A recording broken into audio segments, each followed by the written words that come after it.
Hello students, स्वागत है आप सभी का the tuition space YouTube channel पर।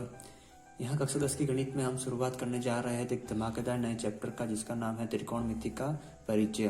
त्रिकोणमिति से संबंधित दो चैप्टर है हमारे सिलेबस में। पहला तो ये हो गया जिसका नाम है त्रिकोणमिति का परिचय, और दूसरा है इससे अगले वाला जिसका नाम है त्रिकोणमिति के अनुप्रयोग। क्योंकि दो चैप्टर है त्रिकोणमिति से संबंधित, तो आपको इस चैप्टर को ध्यान से पढ़ना है, क्योंकि अगर इसका बेसिक नहीं समझोगे तो आगे वाले का क्वेश्चन नहीं कर पाओगे। तो चलिए शुरू करते हैं त्रिकोणमिति का परिचय। त्रिकोणमिति के परिचय में हम पहले सब देखेंगे कि त्रिकोणमिति का अर्थ क्या होता है। तो त्रिकोणमिति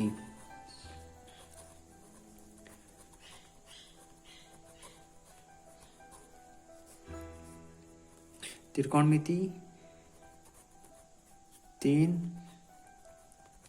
शब्दों से मिलकर बना है, जो हो गया त्रि प्लस कोण प्लस मिति, अर्थात त्रिकोणमिति। इस शब्द को देखकर ही हमें पता चल रहा है कि ये किसकी बात कर रहा है। किसमें होती है तीन कोण और तीन भुजाएं।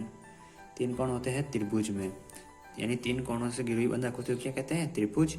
तो सारी ट्रिग्नोमेट्री किसमें अप्लाई होगी, त्रिभुज में। पर कौन सा त्रिभुज?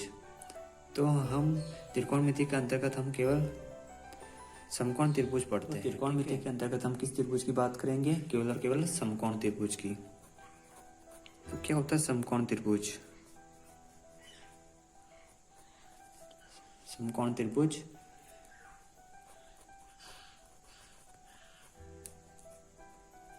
समकोण त्रिभुज की डेफिनेशन होती है कि वह त्रिभुज जिसमें एक कोण क्या हो, समकोण हो, अर्थात एक कोण 90 डिग्री का होना चाहिए, वह क्या कहलाता है, समकोण त्रिभुज।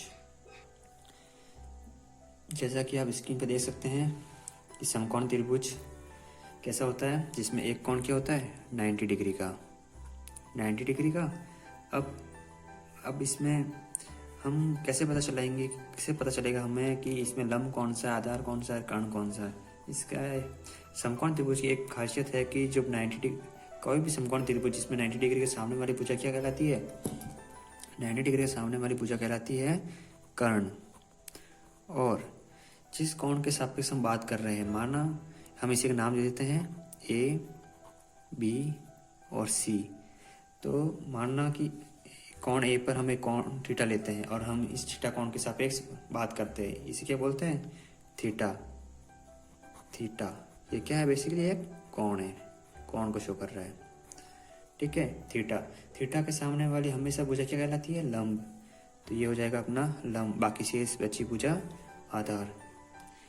इसे हम सही तरीके से लिख लेते हैं ताकि आपको याद। देखिए कर्ण क्या हो जाएगा, 90 डिग्री के सामने वाली भुजा क्या कहलाएगी, कर्ण। और जिस कोण के सापेक्ष हम बात कर रहे हैं उसके सामने वाली भुजा क्या कहलाएगी, लंब। और शेष भुजा कहलाएगी आधार, ठीक है। पर एक बात ये भी ध्यान रखना कि अगर यहाँ पर थीटा कोण की पोजीशन अगर चेंज कर दी जाए तो लंब और आधार की पोजीशन भी चेंज हो जाएगी। इसलिए आप एक डायग्राम से और समझिए। तो यहाँ हमारे पास दो समकोण त्रिभुज है, ठीक है। और इसे भी हम नाम दे देते हैं ए, बी और सी। इसे भी ए, बी और सी। ऊपर वाले त्रिभुज में कोण ए पर थीटा था, तो यहाँ हम कोण सी पर थीटा दे देते हैं और इसे कोण ए पर ही रखते हैं, ठीक है। अब देखो थीटा के सामने वाली भुजा ऊपर है, जैसे ऊपर लिखा हुआ है थीटा के सामने वाली जिस कोण के सापेक्ष हम बात करें उसके सामने वाली भुजा क्या कहलाती है, लंब। तो ये हो गया लंब, ठीक है। और 90 डिग्री के सामने वाली भुजा क्या कहलाती है, कर्ण। ये हो गया कर्ण। और शेष भुजा आधार, तो ये हो गया अपना आधार।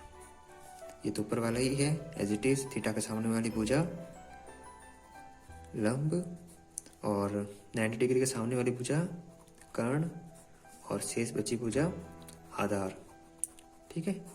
यही था, आपको ध्यान रखना था। आगे देखिए, अब देखते हैं त्रिकोणमिति के अनुपात।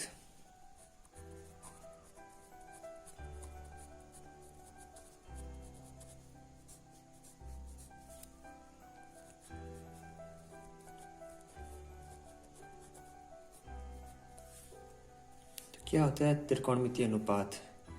त्रिकोणमितीय अनुपात वह अनुपात होते हैं जो समकोण त्रिभुज में किन्हीं दो भुजाओं का अनुपात को शो करते हैं। देखिए, ये हमारे पास एक समकोण त्रिभुज है जिसका एक कोण क्या है 90 डिग्री, और 90 डिग्री के सामने वाली भुजा क्या होती है कर्ण। ठीक, और यहाँ मान लेते हैं हम कोण थीटा है, ऐसे भी नाम दिया गया है ए बी और सी, और थीटा के सामने वाली भुजा लंब, शेष भुजा आधार। ठीक है, तो किसी एक भुजा को पकड़ लेते हैं और इसका अनुपात चेक करते हैं। तो पहले लेते हैं लंब को,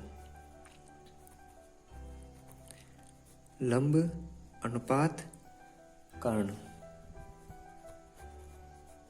लंब का कर्ण के साथ अनुपात और लंब का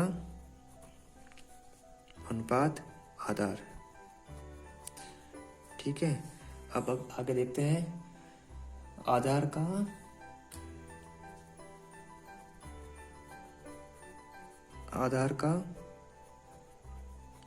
लंब के साथ, आधार का लंब के साथ और आधार का कर्ण के साथ अनुपात। और शेष कौन बचता है हमारे पास यहाँ पर कर्ण,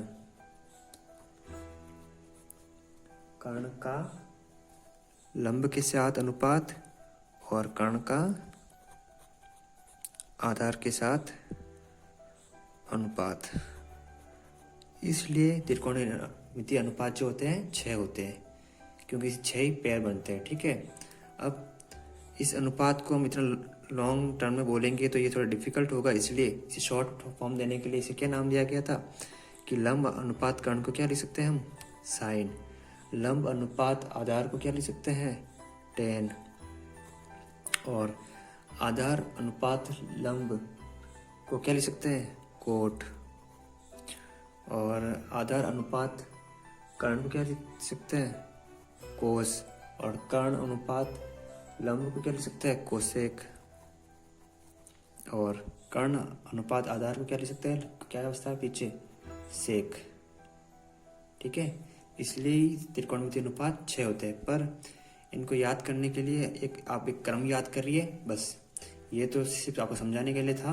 आप एक क्रम याद करिए जिससे ये होता है साइन और theta cos theta tan theta, sine theta cos theta tan theta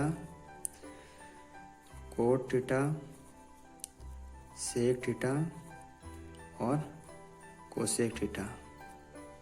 ठीक है,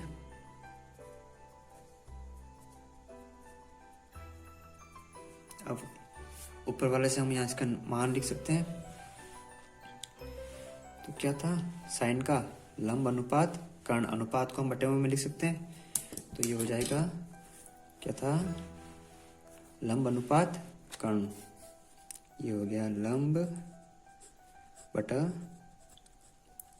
कर्ण, और कोस थीटा का हम क्या लिख सकते हैं आधार अनुपात कर्ण, यानी आधार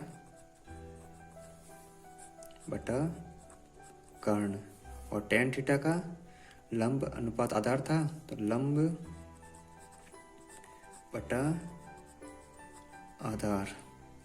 इसी तरह कोट थीटा का हो जाएगा आधार अनुपात आधार बटा लंब, और सेक थीटा का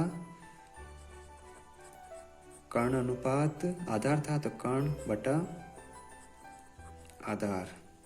ठीक है, और कोसेक थीटा का कर्ण बटे हुए लंब। ये आपको सिर्फ एक क्रम याद करना है, बाकी इसको याद करने की ट्रिक मैं बता रहा हूँ। जब ये अलग अलग स्कूलों में कोचिंगों में ट्यूशन में अलग अलग बताते हैं, और जो मेरी फेवरेट है वो है लाल बटा कक्का।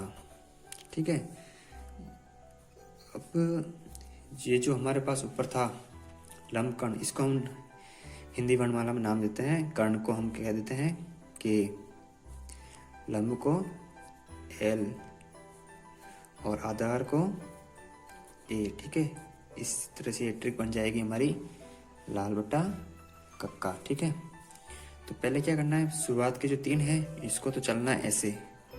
ठीक है, पहले कौन कौन से, साइन का हो जाएगा लंब बटा कर्ण। देखिए साइन का लंब बटा कर्ण, कोस का आधार बटा कर्ण, कोस का आधार बटा कर्ण, टेन थीटा का लंब बटा आधार, लंब बटा आधार। यहाँ तक 3 तक तो हमें इस तरह से चलना है, बाकी आगे के 3 के लिए हमें इधर से इधर चलना है, पर इसका ऑपोजिट होगा। ठीक है, जैसे कोट थीटा का आधार बटा लंब, सेक थीटा का कर्ण बटा आधार और कोसेक थीटा का कर्ण बटा लंब। ये इस तरीके से आप याद कर सकते हैं। ठीक है, ओके।